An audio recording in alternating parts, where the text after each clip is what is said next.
Hi കൂട്ടുകാരെ, ബൈബിളിലൂടെ ഒരു യാത്ര എന്ന പരമ്പരയുടെ 2ാം എപ്പിസോഡിലേക്ക് ഏവർക്കും ഹൃദയപൂർവ്വം സ്വാഗതം. കഴിഞ്ഞ എപ്പിസോഡിൽ ഈ ബൈബിളിൻ്റെ മഹത്വവും ഈ യാത്രയുടെ ലക്ഷ്യവും നമ്മൾ മനസ്സിലാക്കി. ഇന്ന് നാം ബൈബിളിലെ ആദ്യ പുസ്തകമായ ഉൽപ്പത്തിയിലേക്ക് കടക്കുകയാണ്. ഒരു വീട് പണിയുമ്പോൾ ആദ്യം ഇടുന്നത് അടിത്തറയാണ്.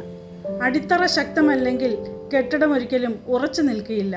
അതുപോലെ തന്നെ ശേഷിക്കുന്ന 65 അധ്യായങ്ങൾ നമുക്ക് മനസ്സിലാകണമെന്നുണ്ടെങ്കിൽ ഉൽപ്പത്തി ആദ്യം നമ്മൾ മനസ്സിലാക്കിയിരിക്കണം. നിങ്ങൾ എപ്പോഴെങ്കിലും ചിന്തിച്ചിട്ടുണ്ടോ, മനുഷ്യജാതി എവിടെ നിന്നാണ് വന്നത്? ഈ പ്രപഞ്ചം എങ്ങനെ ആരംഭിച്ചു?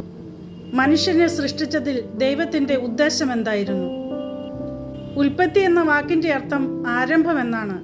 എന്നാൽ എന്തിൻ്റെ ആരംഭം? അത് പ്രപഞ്ചത്തിൻ്റെ ആരംഭം, സമയത്തിൻ്റെ ആരംഭം, പാപത്തിൻ്റെ ആരംഭം, രക്ഷയുടെയും ആരംഭം.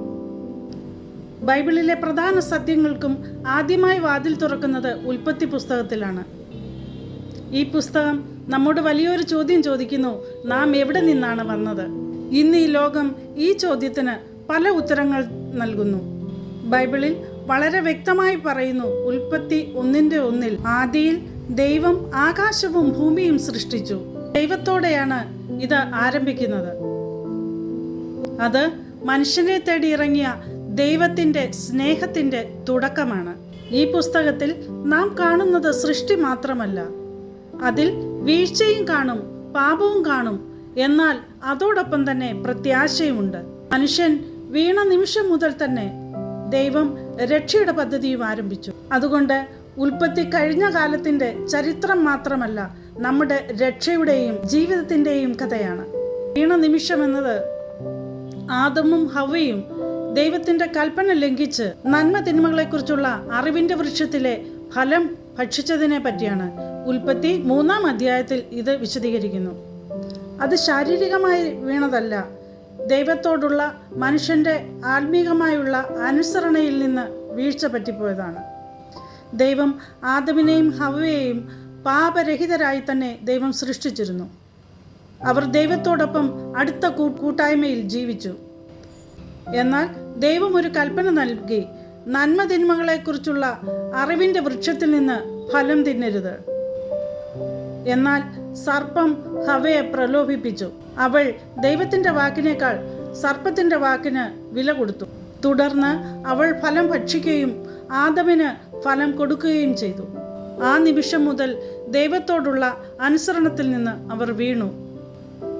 പാപം ലോകത്തിലേക്ക് കടന്നു വന്നു. ഭയം, ലജ്ജ, കുറ്റബോധം, മരണം എന്നിവ മനുഷ്യ അനുഭവത്തിൻ്റെ ഭാഗങ്ങളായി. എന്നാൽ അത്ഭുതകരമായ കാര്യം, മനുഷ്യൻ ദൈവത്തിൽ നിന്ന് അകന്നപ്പോൾ ആ നിമിഷം തന്നെ ദൈവം ഒരിക്കലും മനുഷ്യനെ ഉപേക്ഷിച്ചില്ല. മറിച്ച് മനുഷ്യനെ ദൈവം അന്വേഷിച്ചു.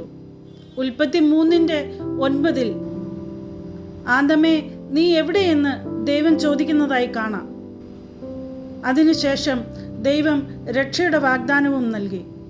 അതിനാൽ മനുഷ്യൻ്റെ വീഴ്ചയുടെ കഥ നിരാശയിൽ ഒരിക്കലും അവസാനിക്കുന്നില്ല. അത് ദൈവത്തിൻ്റെ രക്ഷാപദ്ധതിയുടെ തുടക്കമായിരുന്നു. ഉൽപ്പത്തി മുതൽ വെളിപ്പാട് വരെ കാണുന്ന സത്യം മനുഷ്യൻ്റെ പാപമല്ല, പാപിയെ രക്ഷിപ്പാനായി ദൈവം കാണിച്ച സ്നേഹമാണ്. മനുഷ്യൻ്റെ വീഴ്ചയാലാണ് പാപത്തിൻ്റെ ചരിത്രം ആരംഭിച്ചത്. എന്നാൽ ദൈവത്തിൻ്റെ കൃപയാണ് രക്ഷയുടെ ചരിത്രം ആരംഭിച്ചത്. ഉൽപ്പത്തി പുസ്തകത്തിലെ അത്ഭുതകരമായ കാര്യങ്ങൾ ഇനിയും നമ്മെ കാത്തിരിക്കുന്നു. അടുത്ത എപ്പിസോഡിൽ അതിൻ്റെ ആഴങ്ങളിലേക്ക് നമുക്ക് യാത്ര തുടരാം. ദൈവം നിങ്ങളെ അനുഗ്രഹിക്കട്ടെ. വീണ്ടും കാണാം. നന്ദി.